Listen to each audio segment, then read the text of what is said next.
करतो. आपण चालू घडामोडीचे लेक्चर सिरीज पाहतोय आणि या लेक्चर सिरीजमध्ये आपलं हे जे लेक्चर आहे ते राष्ट्रीय घडामोडीवरचं लेक्चर आहे. यामध्ये 2023 वर्षातल्या महत्त्वाच्या राष्ट्रीय घडामोडी आहेत आणि आपल्या ज्या येणाऱ्या परीक्षा आहेत त्या परीक्षामध्ये 2023च्या जानेवारीपासूनचे प्रश्न आपल्याला विचारले जातात. मग आपण त्या अनुषंगाने याची तयारी करणार आहोत आणि याच्यामध्ये जे काही महत्त्वाचे पॉईंट्स असतील ते आपण या ठिकाणी चर्चिणार आहोत. तर चला तर मग जास्त वेळ न घेता आपण लेक्चरला सुरुवात करूया आणि आपला पहिला जो पॉईंट आहे तो डिस्कस करूया. तर या ठिकाणी बघा, आपल्याला कर्नाटकमधलं सर्वात लांब रेल्वे प्लॅटफॉर्म माहीत असला पाहिजे. याचं उद्घाटन भारताच्या पंतप्रधानांनी केलं होतं बघा. आणि हा प्लॅटफॉर्म कुठे आहे? हा प्लॅटफॉर्म कुठे आहे बघा? कर्नाटकमध्ये धारवाड नावाचा जिल्हा आहे. या जिल्ह्यामध्ये जगातला सगळ्यात लांब रेल्वे प्लॅटफॉर्म जो आहे त्याचं उद्घाटन करण्यात आलं होतं बघा. आणि तो भारतातला पहिला आणि त्या ठिकाणी भारतातली पहिली हरित भारतीय तंत्रज्ञान संस्था जी आहे तिचं देखील उद्घाटन करण्यात आलेलं आहे. म्हणजे दोन गोष्टी आहेत. एक म्हणजे काय, जगातला सगळ्यात लांब रेल्वे प्लॅटफॉर्म त्याचं उद्घाटन कुठं झालं? कर्नाटकमधल्या धारवाड जिल्ह्यामध्ये पंतप्रधान नरेंद्र मोदी यांच्या हस्ते. आणि हा प्लॅटफॉर्म आहे हुबळी रेल्वे स्थानकावरती. कुठं आहे? हुबळी रेल्वे स्थानकावरती. कर्नाटक राज्यामध्ये धारवाड जिल्ह्यात हुबळी रेल्वे स्थानक आहे. तिथं हा जगातला सगळ्यात लांब रेल्वे प्लॅटफॉर्म आहे. त्याची लांबी आहे बघा 1.5 किलोमीटरची.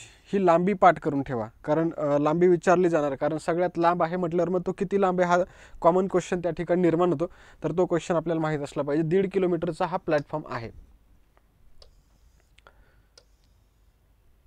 भारताच्या आणि बांगलादेशच्या दरम्यान मैत्री पाईपलाईन सुरू करण्यात आली आहे बघा. तर ही पाईपलाईन आहे डिझेल वाहतुकीसाठीची. कशासाठीची आहे? डिझेल वाहतुकीसाठीची, गॅसची नाही, हे लक्षात ठेवा, किंवा जलवाहतुकीची नाही. तर ती डिझेल जे इंधन आहे त्याच्या संबंधित ही पाईपलाईन आहे. हिचं उद्घाटन 18 मार्च 2023ला भारताचे पंतप्रधान आणि बांगलादेशच्या पंतप्रधान या दोघांनी मिळून केलेलं आहे. त्याच्याबरोबर या पाईपलाईनचं नाव आहे भारत बांगलादेश मैत्री पाईपलाईन. आणि याच्यामध्ये सुरुवात जी आहे किंवा या पाईपलाईनचं जे उद्घाटन होतं म्हणजे पायाभरणी जी झाली होती ती 2018मध्ये करण्यात आली होती. आणि लोकार्पण जे झालेलं आहे म्हणजे ही पाईपलाईन सुरू कधी झालेली आहे? 18 मार्च 2023 पासून. त्याच्यानंतर या पाईपलाईनची एकूण लांबी 131.5 किलोमीटरची आहे. आणि त्याच्यापैकी 126.5 किलोमीटर पाईपलाईन बांगलादेशात आणि 5 किलोमीटर पाईपलाईन जी आहे ती आपल्या भारतामध्ये आहे. हा पण मुद्दा तुम्ही लक्षात ठेवायचा आहे. आणि ह्या पाईपलाईनचे जे दोन टोकं आहेत म्हणजे जिथून सुरू होते आणि संपते, तर बघा सिलिगुडीपासून ही सुरू होते आणि पार्वतीपूरपर्यंत ही पाईपलाईन जाते. तर हाही मुद्दा व्यवस्थित लक्षात ठेवायचा आहे. अशा प्रकारे भारत बांगलादेश मैत्री पाईपलाईनचा मुद्दा तुम्ही लक्षात ठेवणार आहात. यानंतर बघा, आपल्याला पुढचा महत्त्वाचा मुद्दा असा आहे, राजस्थानमध्ये 22 नवीन जिल्ह्यांची निर्मिती झाली आहे बघा.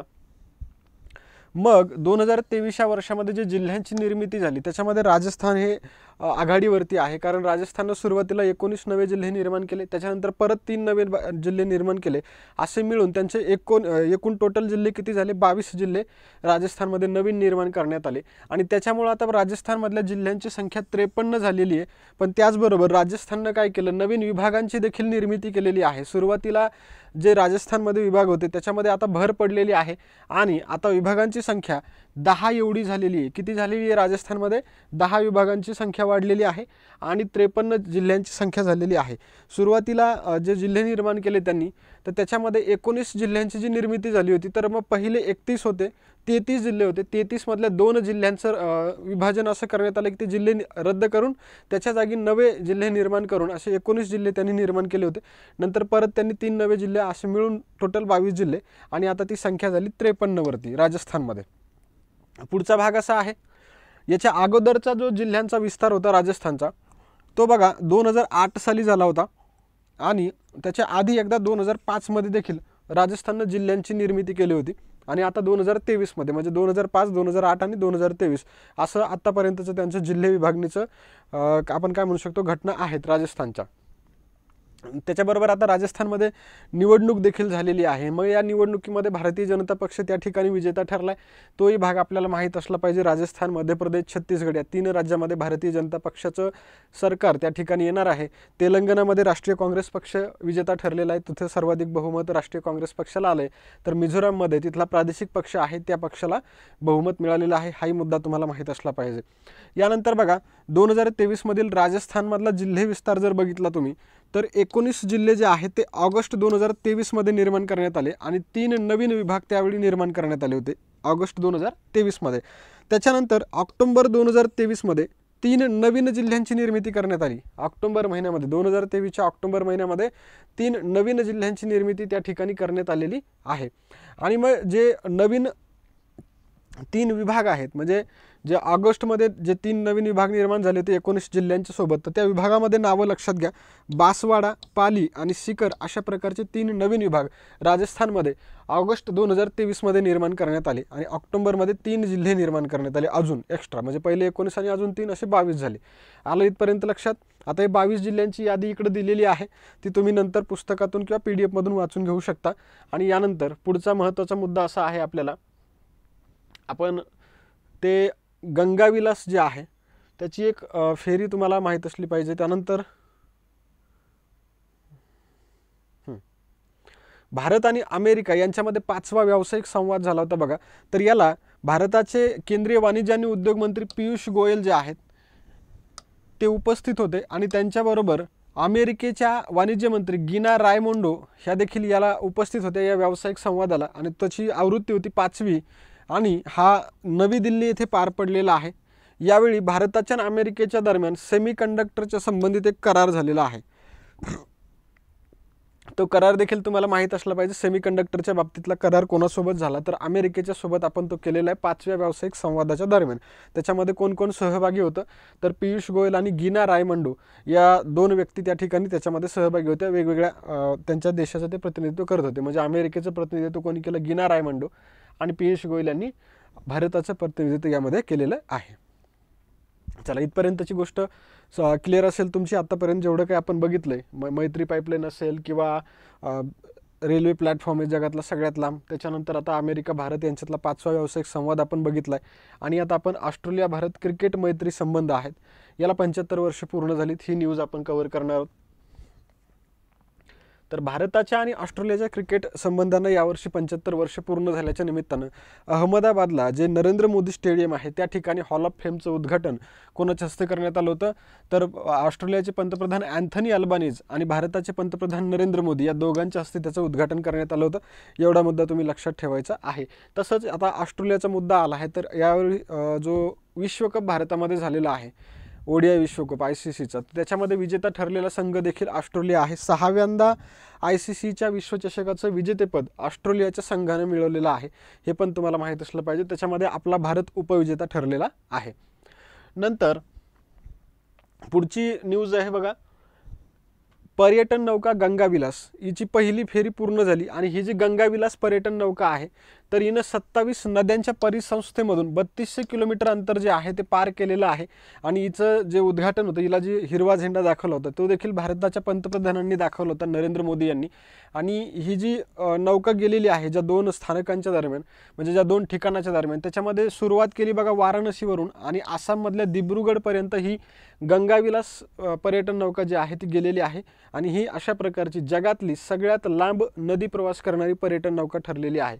इथला मुद्दा हा इम्पॉर्टंट आहे, याच्यावरती प्रश्न विचारून झालेले आहेत. जगातली सर्वात लांब पर्यटन नौका कोणती, तर गंगाविलास ही पर्यटन नौका आहे. हा मुद्दा तुम्हाला लक्षात राहिला पाहिजे.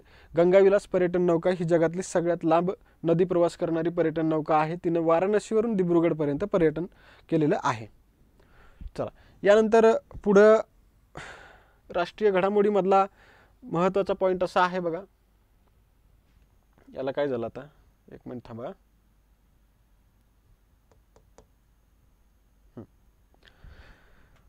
Interpol young global police leaders program आहे बघा, याचं आयोजन झालं होतं दिल्लीमध्ये. Interpol young global leaders program आयोजन कुठं झालं, दिल्लीला. जानेवारी ते फेब्रुवारी दरम्यान त्याचं आयोजन झालं. आणि हा 3रा इंटरपोलचा young global police leader programme होता. याची थीम होती बघा विश्वास. आणि आयोजन केलं होतं केंद्रीय अन्वेषण विभाग म्हणजे CBIनं. CBIला यावर्षी नुकतेच 60 वर्ष पूर्ण झालेत. त्याचाही समारंभ झाला होता, त्याचं उद्घाटन भारताच्या पंतप्रधानांनी केलं होतं. आणि CBIचे त्यावेळेचे जे प्रमुख होते ते देखील नंतर ते बदललेले आहेत. मग नेमणुकामध्ये तो देखील भाग तुम्हाला माहीत असला पाहिजे. इथं CBIचा विशेष उल्लेख आल्यामुळे आपण तोही मुद्दा या ठिकाणी रिवाईज करून घेतला आहे. तसंच Interpol young global police leader program काय असतो, तर 2019 पासून हा प्रोग्राम सुरू आहे बघा.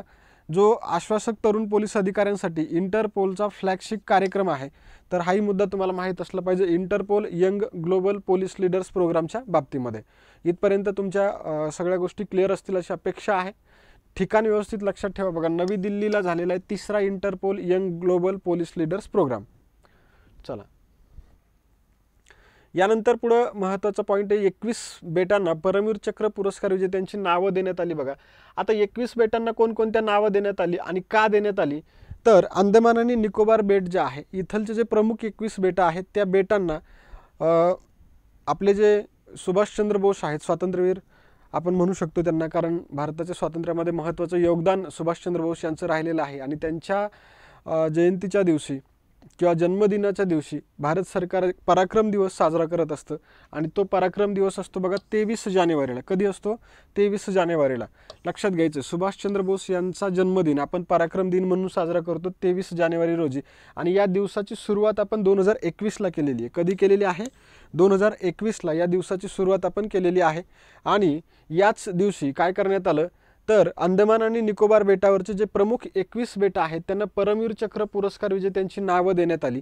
आता 21 बेटांनाच का देण्यात आली, तर आतापर्यंत 21 व्यक्तींना परमवीर चक्र पुरस्कार मिळालेला आहे म्हणून 21च बेटांना नावं देण्यात आली. मग सगळ्यात पहिलं परमवीर चक्र कोणाला मिळालं होतं, तर मेजर सोमनाथ शर्मा यांना मिळालं होतं. तर त्यांचं नाव तिथल्या सगळ्यात मोठ्या बेटाला देण्यात आलं. हाही मुद्दा तुमच्या लक्षात राहिला पाहिजे. जे अंदमान निकोबार बेटावरती सगळ्यात मोठं बेट आहे त्याला कोणाचं नाव देण्यात आलं? मेजर सोमनाथ शर्मा यांचं. मग या ठिकाणी परमवीर चक्राचा उल्लेख आलेला आहे. तर परमवीर चक्र पुरस्कार काय असतात, तर भारताचा हा सर्वोच्च सैन्य पुरस्कार आहे. भारताचा काय तो सर्वोच्च सैन्य पुरस्कार आहे. आणि हा पुरस्कार युद्धाच्या काळामध्ये जे काही तुम्ही शौर्य गाजवता, म्हणजे जे सैन्यामध्ये भारताचे सैनिक आहेत त्यांनी युद्ध काळामध्ये जे काही अतुलनीय कामगिरी केली असेल किंवा शौर्य गाजवलं असेल त्या संदर्भामध्ये दिला जातो. आत्तापर्यंत हा पुरस्कार फक्त 21 व्यक्तींनाच देण्यात आलेला आहे. आणि त्यातले 14 पुरस्कार हे मरणोत्तर आहेत. बघा तर ही जी लाईन आहे हिच्यावरती सुद्धा प्रश्न विचारून झालेला आहे. याच्यावरती सुद्धा प्रश्न आला की आत्तापर्यंत किती व्यक्तींना परमवीर चक्र पुरस्कार मिळालेला आहे, तर 21 व्यक्तींना तो मिळालेला आहे.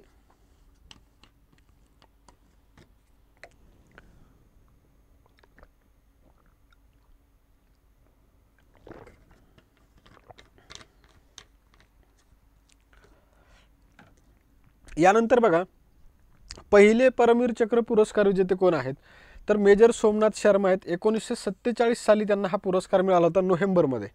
आणि त्याच्यानंतर शेवटचा पुरस्कार जो आहे तो विक्रम बत्रा यांना मिळाला जुलै 1999मध्ये. कारगिलच्या लढाईमध्ये यांचं महत्त्वाचं योगदान आहे. भारतासाठी शहीद झालेले सैनिक आहेत ते सुद्धा. तर हे 2 व्यक्ती महत्त्वाचे आहेत. सुरुवातीचा परमवीर चक्र कोणाला मिळाला आणि शेवटचा परमवीर चक्र कोणाला मिळाला हाही मुद्दा माहीत असला पाहिजे. आत्तापर्यंत जितक्या लोकांना मिळाले त्यातले मरणोत्तर किती, तर 21 लोक परमवीर चक्रचे विजेते, पैकी 14 लोक हे मरणोत्तर आहेत. हे पण लक्षात घ्यायचं. तर अशा प्रकारे अंदमान निकोबार बेटाची माहिती आहे. तिथं पराक्रम दिनी परमवीर चक्र विजेत्यांची नावं तिथल्या बेटांना देण्यात आली. नंतर बघा राजस्थानमध्ये संविधान उद्यानाची निर्मिती करण्यात आलेली आहे. राजस्थान सरकार अशा प्रकार सामान्य जनतेला संविधानाविषयी जागरूकता निर्माण करण्यासाठी अशा प्रकारच्या उद्यानाची निर्मिती करणारं भारतातलं पहिलंच राज्य ठरलेलं आहे. हाही मुद्दा तुम्हाला माहीत असला पाहिजे. आणि याचं उद्घाटन भारताच्या राष्ट्रपतींनी केलेलं आहे, हे देखील लक्षात ठेवायचं आहे. भारताच्या राष्ट्रपती आहेत द्रौपदी मुर्मू. द्रौपदी मुर्मूनं देखील लढाऊ विमानामधून प्रवास केला आहे आणि भारताच्या पंतप्रधानांनी देखील केला आहे. तर तोही मुद्दा तुम्हाला माहीत असला पाहिजे, ते देखील बघून घेणं गरजेचं आहे. नंतर बघा संत सेवालाल महाराजांची जयंती पहिल्यांदाच केंद्र सरकारच्या काय करण्यात आली, संस्कृती मंत्रालयाद्वारे साजरी करण्यात आली. आणि ही जयंती होती 284. किती जयंती होती? 284. मग संत सेवालाल महाराज बंजारा समाजाचे आराध्य संत आहेत, ते देखील तुम्हाला माहीत असलं पाहिजे. त्याच्याबरोबर त्यांची जयंती किती होती? 284 होती. आणि पहिल्यांदाच भारताच्या संस्कृती मंत्रालयाद्वारे ही जयंती साजरी करण्यात आली. त्यामुळं हाही मुद्दा आपल्याला लक्षात राहिला पाहिजे. आणि ही जयंती जी आहे ती नवी दिल्ली इथं साजरी करण्यात आली, हे पण लक्षात ठेवा.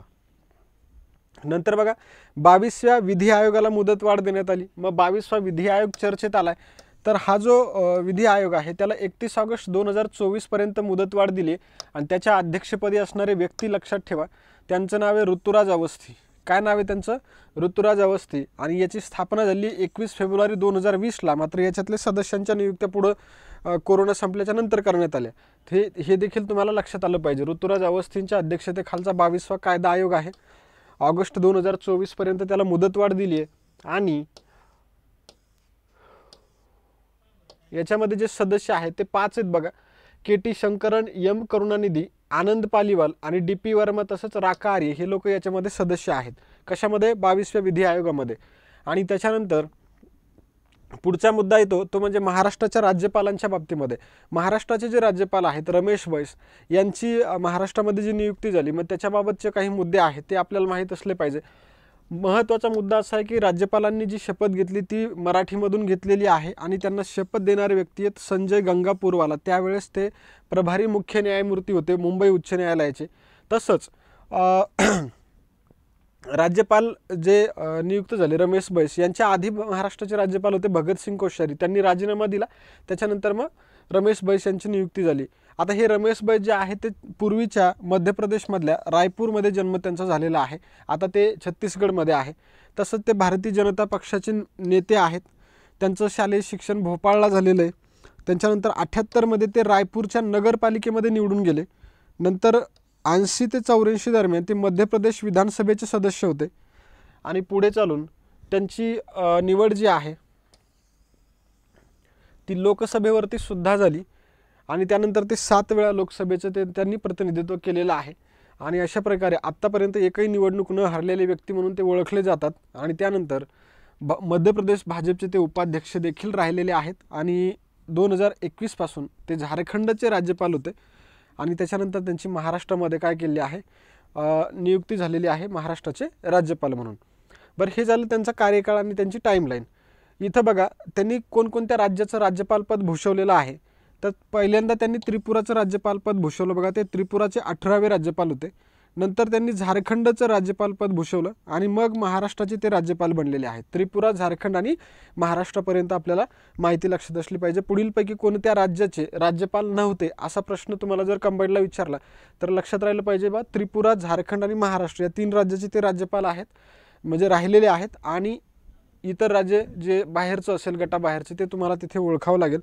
तर तुम्ही ते लक्षात ठेवणं गरजेचं आहे.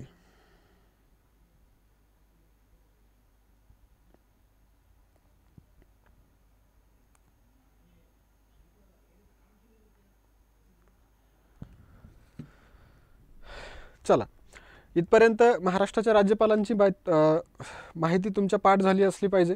कारण प्रश्न कोणत्याही मुद्द्यावरती आपल्याला येणं अपेक्षित आहे.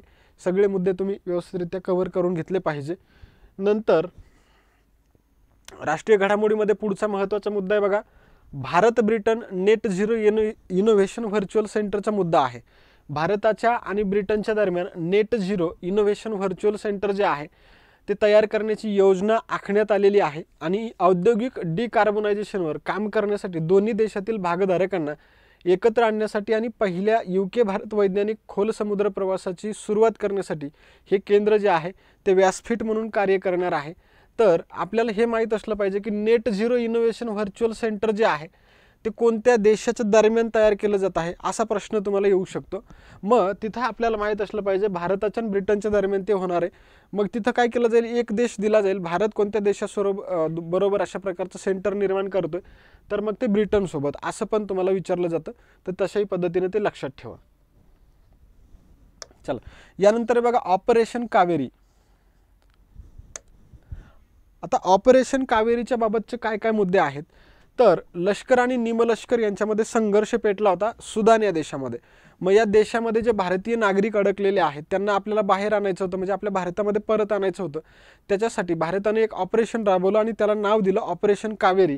तर हे ऑपरेशन कावेरी सुदानमधल्या भारतीय नागरिकांची सुटका करण्यासाठी राबवण्यात आलं, हे लक्षात ठेवायचं आहे. आणि याच्यासाठी INS सुमेधा नावाचं जहाज वापरण्यात आलं. त्याच्याबरोबर भारतीय हवाई दलाचं C-130J हे स्पेशल ऑपरेशन विमान देखील वापरण्यात आलं. तर हे ऑपरेशन कावेरी आहे, हे लक्षात ठेवा. सुदानच्या बाबतीतला मुद्दा देखील लक्षात ठेवा. आफ्रिकेतला देश आहे, आफ्रिका खंडामधला, त्याची राजधानी खार्तूम आहे. आणि सत्ता ताब्यात घेण्यावरून लष्कर आणि निमलष्कर या दोघांमध्ये या ठिकाणी काय झाला होता, संघर्ष निर्माण झाला होता, मग तिथून आपले नागरिक बाहेर काढण्यासाठी आपण ते ऑपरेशन राबवलं. बघा अलीकडे भारताने काही ऑपरेशन्स राबवले, पैकी आपण काही ऑपरेशन पाहूया.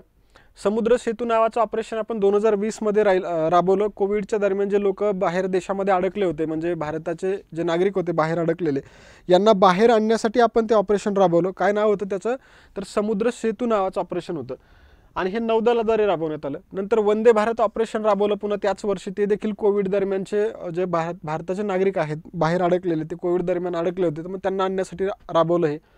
परत ऑपरेशन देवी शक्ती आपण राबवलं. तालिबाननं ज्यावेळेस अफगाणिस्तानची सत्ता ताब्यात घेतली त्यावेळेस भारतीय नागरिकांना परत आणण्यासाठी आपण ते राबवलं. नंतर ऑपरेशन गंगा आपण 2022 मध्ये राबवलं. युक्रेनमध्ये रशियानं आक्रमण केलं आणि त्या पार्श्वभूमीवर युक्रेनमधून आपले नागरिक आपण बाहेर काढले, ऑपरेशन गंगा. आणि आता रिसेंटली आपण काय केलेलं आहे, तर इस्रायलकडनं देखील आपले नागरिक परत आणलेत. मग त्याच्यासाठीचं एक ऑपरेशन मी तुम्हाला सांगितलेलं आहे, तर ते देखील तुम्ही काय करायचं आहे, बघायचं आहे. आता काल सांगितले, कालच्या व्हिडिओमध्ये ते व्यवस्थितरित्या पाहून घ्या, कारण आठवण्याचा देखील प्रयत्न केला पाहिजे. आमचं काम आहे सांगायचं, तुमचं काम आहे पाठ करायचं, परीक्षेमध्ये तुम्हाला ते आलं पाहिजे, बरोबर. चला आता बघा, दिमासा नॅशनल आर्मी होती बघा, त्याच्याबरोबर शांतता करार झाला. आसाममध्ये हा एक बंडखोर समूह होता, त्याच्याबरोबर भारत सरकारनं करार केलेला आहे, तर तो देखील लक्षात ठेवा. दिमासा पीपल्स सुप्रीम काउन्सिलच्या प्रतिनिधींच्या सोबत करार झाला आणि या करारामध्ये काही महत्त्वाच्या तरतुदी आहेत. करारामधल्या महत्त्वाच्या तरतुदीमध्ये दिमासा कल्याण परिषद एक आहे. नंतर दिमासा नॅशनल लिबरेशन आर्मीचं आत्मसमर्पण केलेले जे काही युवक असतील त्यांच्यासाठी पुनर्वसन करणं भारत सरकार आणि आसाम सरकार आवश्यक उपाययोजना देखील त्याच्यामध्ये करणार आहे, तर इत्यादी गोष्टी त्याच्यामध्ये आहेत. आता परत मणिपूरमधल्या देखील एका बंडखोर समूहासोबत आपण करार केलाय, तर तिथे पण शांततेसाठीचा तो करार झालेला आहे, तो देखील लक्षात ठेवा. यानंतर बघा गुजरात सरकारचा स्वागत उपक्रम आहे. बघा गुजरात राज्य सरकारचा स्वागत उपक्रम, याला 20 वर्ष पूर्ण झालेत. मग स्वागत उपक्रम लक्षात ठेवा. नरेंद्र मोदी ज्यावेळेस मुख्यमंत्री होते गुजरात राज्याचे, तर त्यांनी एप्रिल 2003 मध्ये तो सुरू केला होता. आणि त्या स्वागत उपक्रमाचा फुल फॉर्म पाठ करा, state wide attention on grievance by application of technology, असा त्याचा फुल फॉर्म आहे. आणि या कार्यक्रमाला काही पुरस्कार पण मिळालेले आहेत. त्याच्यामध्ये 2010 सालचा संयुक्त राष्ट्र सरकारी सेवा पुरस्कार आहे आणि 2011 सालचा ई प्रशासनासाठी सुवर्ण पुरस्कार देखील त्याला मिळालेला आहे भारत सरकारचा. तर हे महत्त्वाचे 2 पुरस्कार त्या स्वागत उपक्रमाला आहेत, तो स्वागत उपक्रम देखील व्यवस्थित लक्षात ठेवा. यानंतर आसाम आणि अरुणाचलमध्ये देखील सीमा विवाद होता, त्याच्यासाठी देखील करार करण्यात आला. काही गावांवरून आसाम सरकार आणि अरुणाचल सरकारमध्ये सीमा विवाद होता, तो देखील समाप्त करण्यात आला आहे. तर याच्यासाठी बघा 20 एप्रिल 2023 रोजी हा करार झाला आणि याच्यावर करारावर स्वाक्षरी करणारे जे लोक आहेत ते देखील माहीत असले पाहिजे. आसाम सरकारचे असतील किंवा अरुणाचल प्रदेशचे असतील किंवा केंद्रीय गृहमंत्री असतील, ते देखील लक्षात ठेवा. नंतर बघा याच्यासाठी नामसाई घोषणापत्र देखील होतं अगोदर, जुलै 2022 मध्ये ते करण्यात आलं होतं. तर हे नामसाई घोषणापत्र कोणत्या राज्य सरकारशी संबंधित आहे असंही तुम्हाला विचारलं जाऊ शकतं. तर आसाम आणि अरुणाचल राज्य सरकार जे आहेत त्यांच्याशी ते संबंधित आहे, हे आपल्याला माहीत असलं पाहिजे. त्याच्यानंतर ते 130 गावांवरून जो त्यांचा वाद होता तो देखील समाप्त झालेला आहे. आता त्याच्यावरती त्यांनी करार केलेला आहे. 123 गावांवरून, 130 नाही 123, हा आकडा लक्षात ठेवा, 123 वरून आहे. आणि 804.1 किलोमीटर लांबीची सीमा दोन्ही राज्य सरकारांच्या दरम्यान आहे किंवा राज्यांच्या दरम्यान आहे.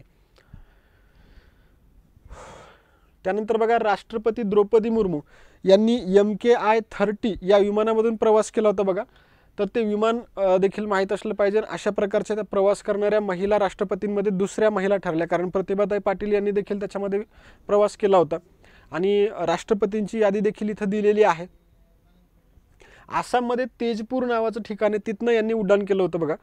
आणि याच्यामध्ये महत्त्वाचं म्हणजे याच्या अगोदर ज्या लोकांनी उड्डाण केलेलं आहे या लढाऊ विमानामधनं, ते जर तुम्ही बघितले तर त्याच्यामध्ये बघा APJ अब्दुल कलाम, प्रतिभाताई पाटील, रामनाथ कोविंद आणि चौथ्या ठरलेल्या द्रौपदी मुर्मू. तर असे 4 राष्ट्रपती ज्यांनी लढाऊ विमानामधून उड्डाण केलेलं आहे आणि उड्डाण करणारं जे विमान आहे, ज्या विमानातून त्यांनी उड्डाण केलं ते सुखोई 30 MKI नावाचं विमान आहे. हे पण लक्षात ठेवा.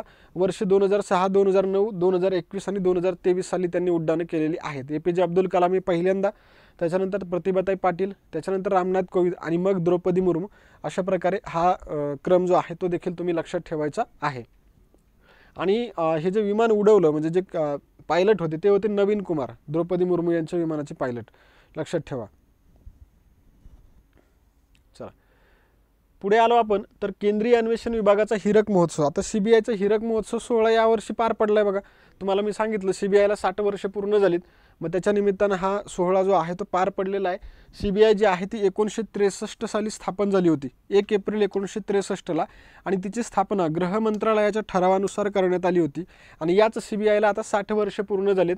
मग हा जो सोहळा होता नरेंद्र मोदी यांच्या हस्ते 3 एप्रिलला नवी दिल्ली इथं साजरा करण्यात आला. आणि त्यावेळी CBIचे संचालक होते बघा प्रवीण सूद नाही, आता ते बदललेले आहेत.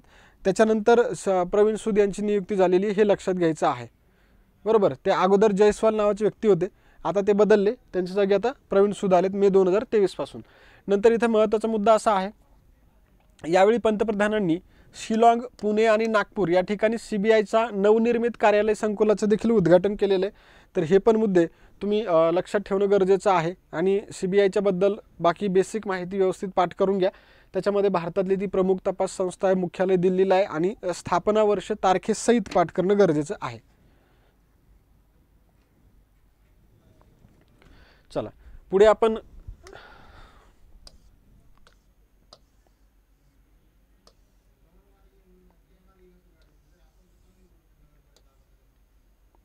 नवीन संसद भवन बघा. आपलं नवीन संसद भवनाचं जे उद्घाटन झालेलं आहे, तर या उद्घाटनाच्या बाबतीमध्ये देखील तुम्हाला बऱ्याचशा गोष्टी माहीत असल्या पाहिजे, कारण याची तारीख विशेषतः महत्त्वाची आहे. 28 मे 2023 रोजी भारताच्या नवीन संसदेच्या इमारतीचं उद्घाटन करण्यात आलं. ते उद्घाटक होते भारताचे पंतप्रधान नरेंद्र मोदी. कोण उद्घाटक होते? पंतप्रधान नरेंद्र मोदी हे संसदेच्या नवीन इमारतीच्या उद्घाटनाप्रसंगी प्रमुख पाहुणे होते किंवा त्यांनी ते उद्घाटन केलं. यावेळी पंतप्रधानांच्या हस्ते लोकसभेमध्ये लोकसभा अध्यक्षांच्या आसनाशेजारी एक सेंगोल आहे त्याची देखील स्थापना करण्यात आली. नंतर त्यांनी फुको पेंडुलम वगैरे सगळ्या गोष्टी संसदेमध्ये होत्या, तर ते पण चर्चेला होतं. 75 रुपयांचं एक नाणं देखील तिथं अनावरित करण्यात आलं. ते आत्तापर्यंतचं सगळ्यात महागडं नाणं ठरलेलं आहे. आणि इथं नवीन संसद उद्घाटित झाल्यामुळं जुन्या संसदेची देखील माहिती माहीत असली पाहिजे. 18 जानेवारी 1927 रोजी जुनं संसद भवन जे होतं त्याचं उद्घाटन करण्यात आलं होतं आणि नवं संसद भवन 28 मे 2023ला उद्घाटित झालेलं आहे. आता त्याला जवळपास 100 वर्ष पूर्ण होणारे 4 वर्षाच्या नंतर जुन्या संसद भवनाला.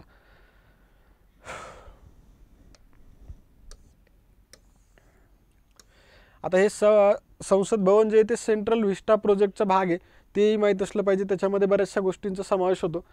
नवीन संसद भवनाची थोडी माहिती जर बघितली तर त्याचा आकार त्रिकोणाकृती आहे. त्याला जो काळ लागला, बांधकाम काळ लागला 28 महिन्याचा. क्षेत्रफळ किती आहे? 64,500 चौरस मीटर आहे. मजले 4 मजले आहेत. मुख्य दरवाजे जर पाहिले तर ज्ञानद्वार, शक्तिद्वार आणि कर्मद्वार असे प्रमुख 3 दरवाजे. परत उपदरवाजे भरपूर आहेत, मग ते वेगवेगळे आहेत. तर आपल्याला सगळ्यांची नावं पाठ करायची गरज नाही, आपल्याला प्रमुख 3 दरवाज्यांची नावं माहीत असली पाहिजे, ज्ञानद्वार, शक्तिद्वार आणि कर्मद्वार. आणि याला खर्च किती लागला तर 971 कोटी रुपयांचा खर्च संसद भवनाला आलेला आहे. 971 कोटी रुपयांचा खर्च आला. आणि याची डिझाईन बनवली बघा बिमल पटेल यांनी. कोणी बनवली? बिमल पटेल यांनी. आणि निर्मिती करणारी जी कंपनी आहे ती टाटा प्रोजेक्ट्स लिमिटेड आहे. एवढा मुद्दा आपल्याला इथं लक्षात ठेवायचा आहे. एक मिनिट थांबा आता.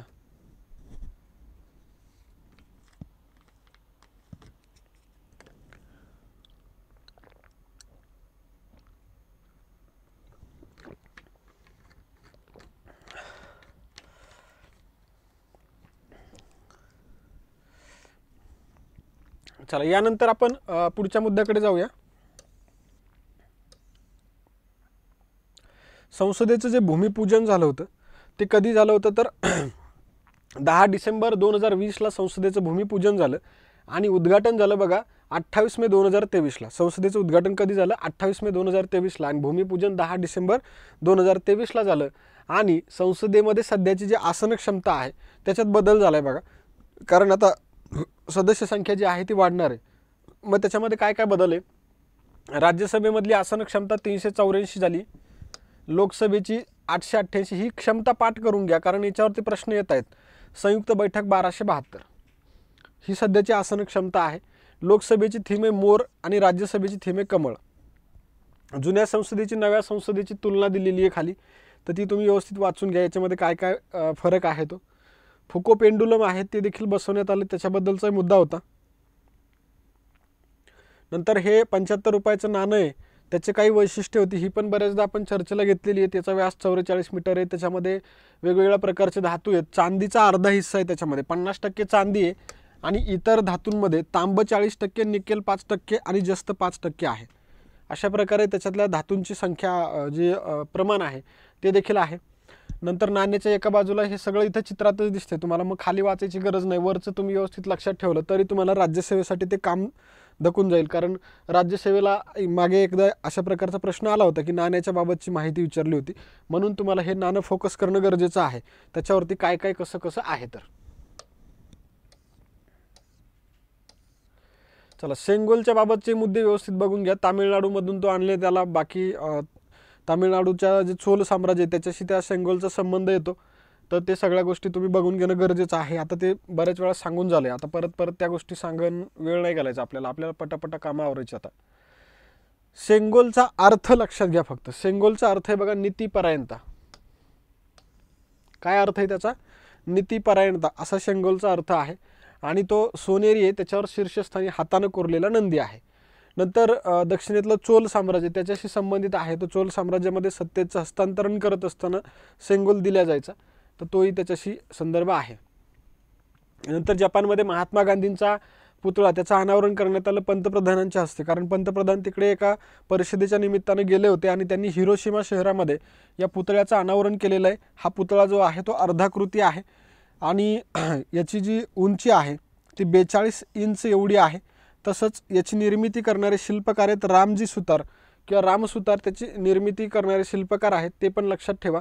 आता तुमचा एक मुद्दा लक्षात आला असेल बघा, डॉक्टर बाबासाहेब आंबेडकरांचा पुतळा जो आहे अमेरिकेमध्ये उभारण्यात आला, जो भारताबाहेरचा सर्वात उंच पुतळा आहे. आणि जपानमध्ये महात्मा गांधींचा पुतळा उभारण्यात आला. परत मॉरिशसमध्ये छत्रपती शिवाजी महाराजांचा पुतळा उभारण्यात आला. अशा प्रकारे विविध भारतातले जे काही व्यक्ती आहेत तर त्यांचे पुतळे जगामध्ये उभारण्यात आले. तर त्याची देखील एक यादी तयार करा आणि ती यादी तुमच्याकडे असू द्या, कारण त्याच्यानुसार तुम्हाला प्रश्न सोडवायला थोडं सोपं जातं.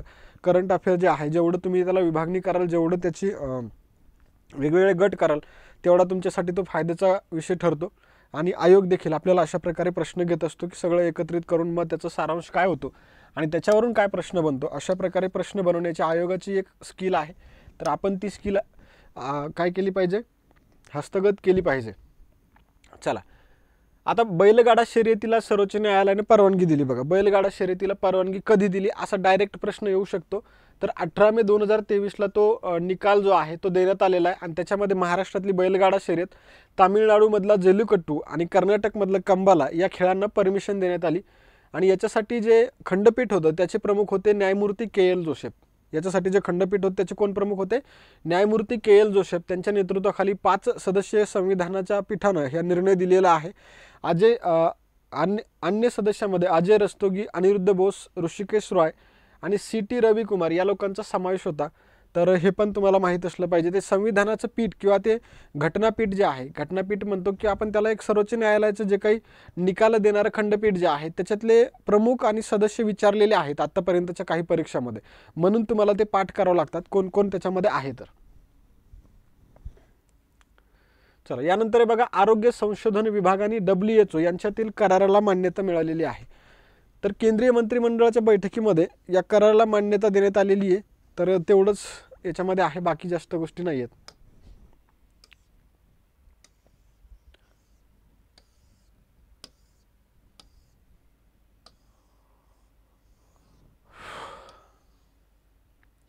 हा एक पॉईंट आहे बघा, दिल्लीमध्ये रस्त्यांचं नामांतरण करण्यात आले.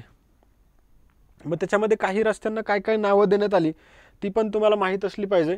तर विशेषतः लक्षात ठेवा, दिल्लीमध्ये जे नावं देण्यात आली, जर एखाद्या व्यक्तीचं नाव असेल तर ते बदलून व्यक्तीचंच नाव देण्यात आलं, असं या ठिकाणी आपल्याला निदर्शनास येतं बघा. आता राजपथ आहे, राजपथला काही, राजपथ हे काही एखाद्या व्यक्तीचं नाव नाही, मग पुढं नाव काय देण्यात आलं, कर्तव्यपथ असं नाव देण्यात आलं. इथं रेड कोर्स रोड आहे बघा, त्याचं नाव बदलले लोककल्याण मार्ग असं झाले. डलहौसी हा व्यक्ती होता, मग डलहौसीच्या नावाने एक रस्ता होता, त्याचं नाव आता दारा शिकोच्या नावानं करण्यात आलं. डलहौसी मार्गाच्या जागी दारा शिको मार्ग. आणि तीन मूर्ती चौक जो आहे, आता इथं काही व्यक्तीचं नाव नाही, मग पुढे पुन्हा तीन मूर्ती चौकाचं नाव तीन मूर्ती हायफा चौक असं करण्यात आलं. आणि औरंगजेब गल्ली होती, तिचं नाव बदलून डॉक्टर APJ अब्दुल कलाम गल्ली असं करण्यात आलं. औरंगजेब गल्लीचं नाव आता डॉक्टर APJ अब्दुल कलाम गल्ली असं करण्यात आलेलं आहे. म्हणजे विचारधारा बदलली, नावामध्ये काय केलं, जे विचारधारा आहे ती बदललेली आहे. याच्यानंतर बघा आपत्ती प्रतिरोधक पायाभूत सुविधा आघाडी आहे, तिचं मुख्यालय जे आहे ते नवी दिल्ली या ठिकाणी आपल्याला निर्माण करायचे, त्याच्या संदर्भामध्ये करार आहे, त्याला मान्यता दिलेली आहे. तर हे जे आपत्ती प्रतिरोधक पायाभूत सुविधा आघाडी आहे, तर सप्टेंबर 2019 मध्ये न्यूयॉर्क या ठिकाणी संयुक्त राष्ट्राच्या क्लायमेट ॲक्शन समिटमध्ये पंतप्रधान नरेंद्र मोदी यांनी याचा शुभारंभ केला होता. त्याला शॉर्टकटमध्ये CDRI असं म्हणतात. भारत सरकारनं सुरू केलेला एक मोठा जागतिक उपक्रम आहे आणि याचं उद्दिष्ट असं आहे की हवामान बदल, उद्दिष्ट काय आहे, हवामान बदल आणि आपत्ती जोखमीसाठी पायाभूत प्रणालीच्या लवचिकतेस प्रोत्साहन देणं आणि त्याद्वारे शाश्वत विकास सुनिश्चित करणं हे त्याचं उद्दिष्ट आहे.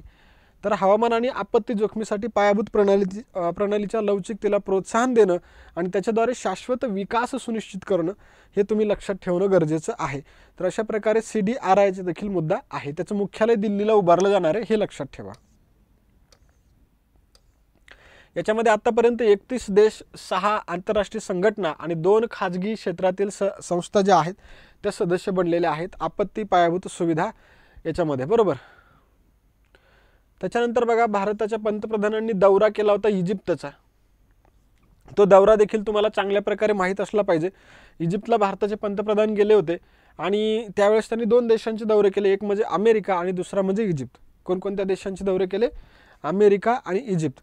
आता 1997 नंतर पहिल्यांदाच, 1997च्या नंतर पहिल्यांदाच, एक मिनिट थांबा, भारतीय पंतप्रधान इजिप्तच्या दौऱ्यावर गेले. यावेळी इजिप्तचे राष्ट्राध्यक्ष आहेत बघा अब्देल फतेह अल सिसी, त्यांनी भारताच्या पंतप्रधानांना इजिप्तचा सर्वोच्च पुरस्कार बहाल केला, ऑर्डर ऑफ नाईल नावाचा पुरस्कार. आणि हा पुरस्कार मिळवणारे भारताचे पंतप्रधान नरेंद्र मोदी हे पहिलेच पंतप्रधान ठरलेले आहेत. अजून काय आहे, या देशाला भेट दिली ज्यावेळेस त्यांनी, त्यावेळेस त्यांनी काही ठिकाणांना भेटी दिल्या. त्याच्यामध्ये हेलिओपोलिस राष्ट्रकुल युद्धस्मारक होतं, अल हकीम मशीद होती. तर ह्या 2 महत्त्वाच्या वास्तू होत्या, तिथं देखील त्यांनी भेट दिली. त्याच्यानंतर ऑर्डर ऑफ द नाईल हा पुरस्कार त्यांना मिळाला. तर याची सुरुवात 1915 पासूनची कोणत्याही देशाच्या राष्ट्रप्रमुखांना किंवा राजपुत्रांना हा पुरस्कार दिला जातो आणि मोदी हे पहिलेच व्यक्ती ठरले ज्यांना हा पुरस्कार मिळालेला आहे.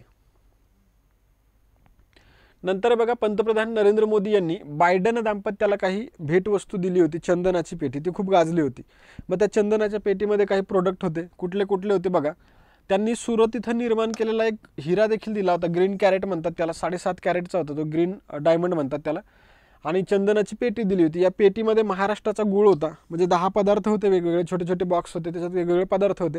तर त्याच्यामध्ये आपला गूळ होता बघा महाराष्ट्रातला, पंजाब राज्यातलं तूप होतं, राजस्थानचे 24 कॅरेट सोन्याचं नाणं, 99.4 कॅरेट चांदीचं नाणं होतं, उत्तराखंडचा तांदूळ होता, तामिळनाडूचे तीळ होते, कर्नाटकातील चंदनाचा तुकडा होता आणि पश्चिम बंगालमधील चांदीचा नारळ देखील त्याच्यामध्ये होता. परत अजून त्याच्यामध्ये काय प्रोडक्ट होते, तर अजून वेगवेगळे प्रोडक्ट्स देखील त्याच्यामध्ये होते बघा. झारखंडच्या हाताने विणलेलं रेशीम कापड आणि गुजरातचं मीठ देखील त्याच्यामध्ये होतं. अशा प्रकारे एक बॉक्स जो आहे तो दिला होता अमेरिकेच्या अध्यक्षानं. केव्हा, इजिप्त आणि अमेरिकेचा दौरा ज्यावेळेस केला त्यावेळेची भेटवस्तूची गोष्ट आहे ती. चला, नंतर NATO+5 गट आहे बघा, NATO+5 गट. तर हा जो NATO+5 गट आहे याच्यामध्ये भारताला दर्जा देण्यासाठी किंवा भारताला समाविष्ट करून घेण्यासाठी ठराव त्यांनी आणला होता आणि त्यांची इच्छा होती अमेरिकेची की भारतानं NATO+5 मध्ये सामील व्हावं, पण भारत काय सामील झालेला नाही. NATO+ जो आहे तो नाटोशी संलग्न असणारा गट आहे, हे तुम्हाला मी जागतिक घडामोडीमध्ये काल सांगितलेलं आहे, त्यामुळे आपण याला आता चर्चेला घ्यायचं नाही, आपण पुढे जाऊया.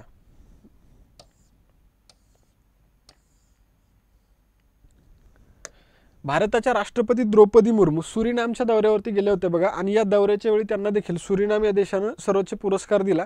आणि सुरिनामला हा दौरा का केला राष्ट्रपतींनी, कारण इथं भारताचा जो पहिला व्यक्ती आहे, म्हणजे भारतातला एखादा व्यक्ती पहिल्यांदाच सुरिनामला पोहोचला होता, त्या घटनेला 150 वर्ष पूर्ण झाली. आणि त्या निमित्तानं आता त्या घटनेचं स्मरणार्थ राष्ट्रपतींनी दौरा केला होता, आणि त्या दौऱ्यादरम्यान त्यांना सुरिनामचा सर्वोच्च पुरस्कार देखील मिळालेला आहे. पुरस्काराचं नाव जे आहे ते बघा, grand order of the chain of the yellow star. Grand order of the chain of the yellow star हा पुरस्काराचं नाव आहे, हे पण लक्षात ठेवायचं. आणि सुरिनामची राजधानी परमारिबू आणि राष्ट्रपती आहेत चंद्रिका प्रसाद संतोखी. नंतर एक गाणं चर्चेला होतं बघा, अबंडन्स इन मिलेट्स गाणं. हे गाणं फालू नावाच्या एका महिलेनं लिहिलं होतं नरेंद्र मोदी यांच्यासोबत, आणि ते तिच्या पतीनं आणि त्या दोघांनी ते गायलं होतं. इंग्रजी आणि हिंदी भाषेमध्ये ते गाणं आहे. आणि या गाण्याला आता ग्रॅमी पुरस्कारासाठी देखील नामांकन मिळालेलं आहे. त्याचबरोबर फाल्गुनी शाह हिला 2022मध्ये कलरफुल वर्ल्डसाठी सर्वोत्तम बाल अल्बम श्रेणीमध्ये ग्रॅमी पुरस्कार जो आहे तो मिळाला होता. आणि आता तिचं हे अबंडन इन मिलेट्स गाणं जे आहे ते देखील नामांकित आहे, कशाला, ग्रॅमी पुरस्कारासाठी. त्याचबरोबर ते गाणं जे आहे ते भरड धान्यावरती आधारित आहे, हाही मुद्दा महत्त्वाचा आहे. आणि भारताच्या पुढाकाराने संयुक्त राष्ट्रसंघानं 2023 वर्ष आंतरराष्ट्रीय भरड धान्य वर्ष म्हणून घोषित केलेले. काय घोषित केले? आंतरराष्ट्रीय भरड धान्य वर्ष. हाही मुद्दा माहीत असला पाहिजे. 2023 वर्ष कशासाठी प्रसिद्ध आहे, तर आंतरराष्ट्रीय भरड धान्य वर्ष म्हणून ते प्रसिद्ध आहे. चला, यानंतर आपण पुढे जाऊया. हा एक अहवाल आहे बघा राष्ट्रीय घडामोडीमध्ये. याच्यामध्ये सांगण्यात आलं होतं 13.13 लाखापेक्षा अधिक मुली आणि महिला ज्या आहेत त्या बेपत्ता आहेत. तर गृह मंत्रालयाची आकडेवारी होती, आणि त्याच्यामध्ये सांगितलं होतं की सगळ्यात जास्त मुली आणि महिला बेपत्ता होणारं जे राज्य आहे ते मध्य प्रदेश आहे बघा. आणि फक्त बेपत्ता मुलींच्या बाबतीमध्ये देखील मध्य प्रदेश अव्वल आहे, आणि बेपत्ता महिलांच्या बाबतीमध्ये मात्र महाराष्ट्र अव्वल आहे. दोन्हीची एकत्रित जर आकडेवारी बघितली तर त्याच्यामध्ये मध्य प्रदेश अव्वल आहे, पण वेगवेगळी केली मुलींची आणि महिलांची तर मग तिथं मध्य प्रदेश मुलींच्या बाबतीमध्ये, तर महिलांच्या बाबतीमध्ये आपलं महाराष्ट्र आघाडीवरती, जिथं सर्वाधिक महिला गायब झालेल्या आहेत. केंद्रशासित प्रदेशामध्ये दिल्ली मुलींच्या बाबतीमध्ये आघाडीवरती आहे, आणि महिलांच्या बाबतीमध्ये देखील आघाडीवरती आहे. राज्यानुसार क्रमवारीमध्ये ह्या गोष्टी आहेत.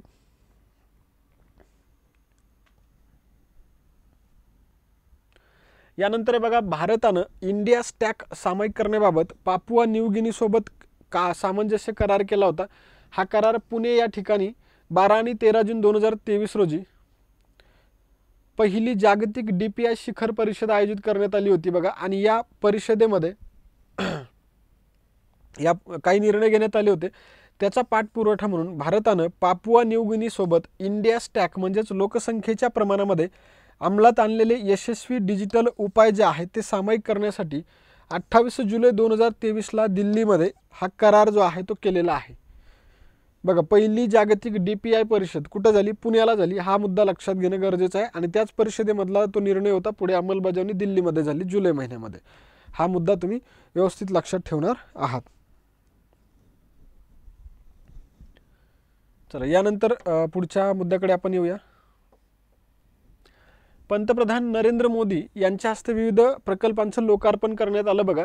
तर ते लोकार्पण पण विचारलं होतं, म्हणून आपल्याला हा मुद्दा बघावा लागेल, कारण TCSने घेतलं होतं ते. तर पंतप्रधान नरेंद्र मोदी यांनी 27 जुलै 2023 रोजी राजस्थानमध्ये सीकर या ठिकाणी विविध विकास प्रकल्पांची पायाभरणी आणि लोकार्पण केलेलं आहे. तर यावेळी जे प्रमुख प्रकल्पांचं लोकार्पण करण्यात आलं त्याच्यामध्ये PM किसान समृद्धी केंद्रांचं लोकार्पण झालं, आणि युरिया गोल्ड हा युरियाचा नवीन प्रकार आहे त्याचं उद्घाटन देखील पंतप्रधानांनी केलं. तर एवढे मुद्दे तुम्हाला या लेक्चरमध्ये लक्षात ठेवायचे आहेत. आतापर्यंत आपण जे काही अभ्यासलेलं आहे हे सगळं तुम्ही व्यवस्थितरित्या कव्हर कराल अशी अपेक्षा आहे. आणि याचबरोबर आपण या ठिकाणी आपलं आजचं लेक्चर थांबवतोय आणि भेटूया नेक्स्ट लेक्चरमध्ये. तोपर्यंत जय हिंद, जय महाराष्ट्र.